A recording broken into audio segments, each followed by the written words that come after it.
हम मीनू झा गोर लगै छी समस्त मिथिलावासी के एकटा कोबर के गीत लऽ कऽ उपस्थित छी। कोशिश करै छी नीक लागे अपने लोकनि के। धन्यवाद। जय मिथिला, जय मैथिली। चलू चलो यो श्री राम, पैर में पहिरू खराम। चलो चलो यो श्री राम, पैर में पहिरू खराम।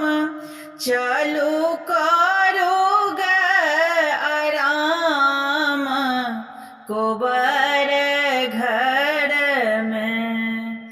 चलो करोगे आराम, कोबर घर में। ब्याह भय गेल भगवान, रात सभाए गेल बिहान। ब्याह भ गेल यो भगवान, रात सभाए गेल बिहान। रात सभा गेल बिहान, सखी सब करे घमसान, कोबर घर में।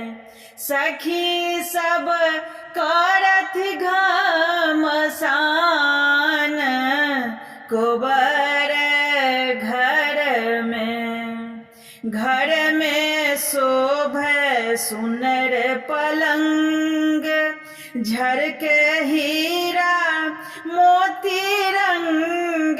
घर में शोभे सुनर पलंग, झलक हीरा मोती रंग। झलक हीरा मोती रंग, चलो सारी सरोज संग, कोबर घर में। चलो सर सरोज संग, कोबर घर में।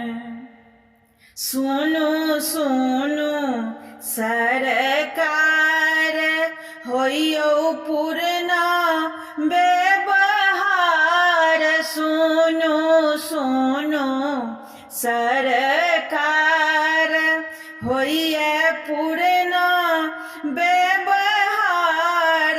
सासु धेने छथि के बार, कोबर घर में। सासु धेने छथि के बार, कोबर घर में। चलो चलो यो श्री राम, पैर में पहिरू खराम।